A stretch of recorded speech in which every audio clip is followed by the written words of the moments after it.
Hello, it's me again, the Peasants of Ottawa. You saw my last video and just trying to give you a up-to-date of what's going on in my life. I made another video right after, but I've decided to scrap it and we're going to do this over again. So this is Can't Win for Losing Part 2. So, where do we go from here? Well, back to MTO again. They would not answer any questions that I was asking them until they get a copy of the medical report from my doctor, which I had in front of me, but they didn't want to answer. So I go to my doctor today and find out that there is no other physical that he had done for me other than the one that the Apple Medical Center did to MTO, which they declined, didn't want to hear about it. So what's happening now is that I'm screwed by the police because I can't give MTO what they want. They'll never get what they want from me, and the police have branded me, like I said, suicidal, violent, and I have no regard for human life. Now, I want to touch a topic of abusers. Now, police are abusers, your family members are abusers, uncles, aunts, civil servants, children's aid workers. And there's only one thing I can say to you, the public, of course, that are watching this, is that if I had to do everything over again, I would suggest to you this. I'm not telling you to do this, but something for you to think about as the abused. Send them on a trip for pennies a day. You can send your abuser on a trip. Now, I'm not saying send them to Cancun, Mexico, or the Caribbean or Jamaica. You send them on an LSD trip, and that's for pennies a day. You can afford that. You can, if you're a child, juvenile, being abused, just set them up. Set them up. Don't be there. Set them up and let them go on their trip. I guaranteed some of them won't be coming back, and the ones that do will not be of the same mind as what they were before you sent them on this trip. That's really all I can say, because you can't beat them up, you can't do anything legal to them, because your hands are tied in with the conservative government, how corrupt they are, especially watching Mike Duffy tonight and Brazo in the Senate and Harper, Like, it's unbelievable. So the corruption is that the conservatives want us to not survive, okay? Because they have the power to step on us, be corrupt, and they're in charge, and that's their way or the highway. So, this morning, knowing that I don't have legal aid, I can't get legal aid because the government took that away from us, as you all know, if you're in poverty like me. So what I did this morning is I opened up a new bank account at Scotia Bank. Now, I'll let my filmist view in, and what you're looking at, the first four numbers are the bank branch, the account numbers there, it's all legible. What I'm asking for, if possible, is donations for my defense fund, because I have to go up against RCMP, the Ottawa Police Department, and everybody and their brother are throwing these accusations out against me and branding me somebody that I'm not. So with your help, I'm pleading with you, the public, to send donations to this branch on March Road, Scotia Bank. This is a new account I opened this morning. There's $5 in it. Any money you donate, you will definitely receive a receipt for it.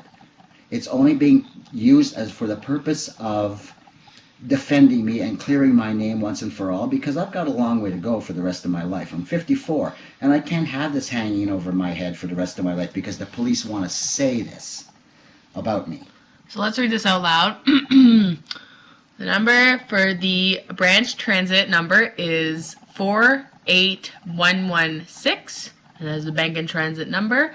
And then we have 002 for the Bank of Nova Scotia institution.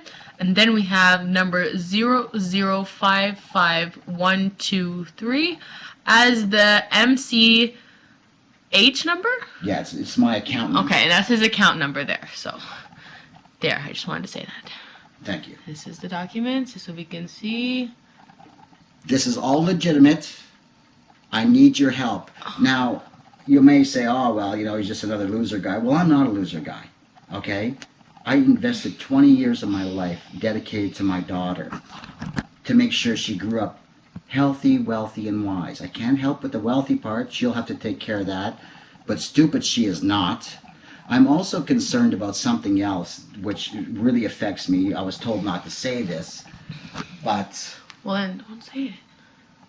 But I fear for my life with the Ottawa Police Department, and any police officer that happens to run my plate and come up and say, hey, you know what I mean, this guy, RCMP, thinks he's a terrorist, you know what I mean, the guy's suicidal, violent, has no regard for human life, based on something some fucking cop said, you know what I mean? It's just beyond my comprehension. So I worry that some cop is going to pull me over, be very overzealous reading this about me, and I may do the wrong thing, maybe to go get my registration, driver's license, and insurance for him, and he thinks I'm going for a weapon, and he shoots me. Do I fear for my life at the moment with the police of Ottawa? Absolutely I do. Okay, because they have too much power. They get it all from Harper, you know what I mean, crime, crime, crime, you know. They want to just, you know, throw you away over a joint, brand you for the rest of your lives. The Harper government's doing this, and we don't stand a chance because we have no legal recourse. We have no legal aid. We can't fight anybody. So they set us up that way. So anyways, I'm asking you, the public, anybody out there, to please help me clear my name. Any money you donate and send to this bank account will go strictly to my lawyer and nobody else. I want to thank you very much for taking the time to watch this video. I'm not kidding. My life is in turmoil. I don't know where to turn anymore, so I'm turning to you, the public, my fellow Canadians. I would have a big sign in my hand right at the moment that says, please help, because I don't know what to do anymore. You know what I mean? They got their foot on my neck, and I can't seem to get it off. I have no future because of this. And you would say, oh, well, this is all private information. Well, it's not. Okay, and let me give you an example of this. I was talking to my doctor today. He says, Kim, I don't understand this. He says, Kim, years ago I asked an officer about you. And he says, you don't have a rap sheet.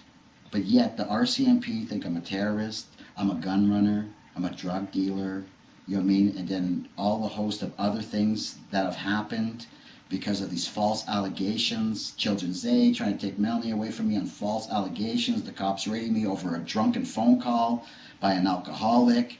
You know what I mean? I'm at my wit's end at the moment. So I'm trying to get my life back. I don't want to be on disability for the rest of my life, taking your tax dollars. You know, free glasses, free medical. I'd like to pay for this myself, have some dignity and self-respect where I'm a contributing member to society. The police of Ottawa don't want this. Bob Shirelli, Judy Taggart don't want this, because if they wanted this for me, they would have let me write on Tuesday, but they denied that. So at the moment, I don't really care anymore whether I write or not. I'm more concerned now about clearing my name than any job, because even if I get a job, this is still going to be hanging over my head. And I can't have that. You know what I mean? I can't be worried every time I turn around what the cops are saying about me in another hand. You know what I mean? So, on this note, I want to thank you very much for watching this video. If you want to look through all my videos to see how my life is gone, I'm telling you, I tell you the truth. I tell you no lies. I have a very good lawyer. He can solve this, but I need money. And without legal aid, I can't even get a ticket for legal aid for my lawyer to represent me. Because it's just not there anymore. The government feel that they can spend all our tax dollars on their own personal agendas, and to hell with us, because we're expendable. All they can do is just, you know, like Harper, you know, we'll bring people in from other country. You know what I mean? And we'll have them do the work. I mean, this is how they think. We're all expendable to them because they have the power, they have the money, and apparently Canada belongs to this Conservative Party of Canada and not the rest of us. And by the way, I'm a socialist, okay? So if you're going to vote this year in the election coming up, not this year, but in 2 years from now, vote for Thomas Mulcair and the NDP, okay? Don't go back to what Bob Ray did back in the day when he was premier. Okay, don't let them hash that up again. This is a good party. They're a party of the people, and I believe they can run this country a hell of a lot better than the Conservatives will ever run this country. So anyways, I'm an NDPer. Go Thomas Mulcair, go. The hell with you, Harper and Baird and Flaherty and the rest of you Conservatives. Rotten hell for all I care, because you've screwed this country up and screwed the people up in this country. So please, on my final note, please help support me. Help me vindicate myself every step of the way. I'll put it on YouTube, how this case is going, how I'm being treated by civil servants, and I'll tell you everything, absolutely everything, beyond a shadow of a doubt. I thank you very much for your time, and good night from the peasants of Ottawa.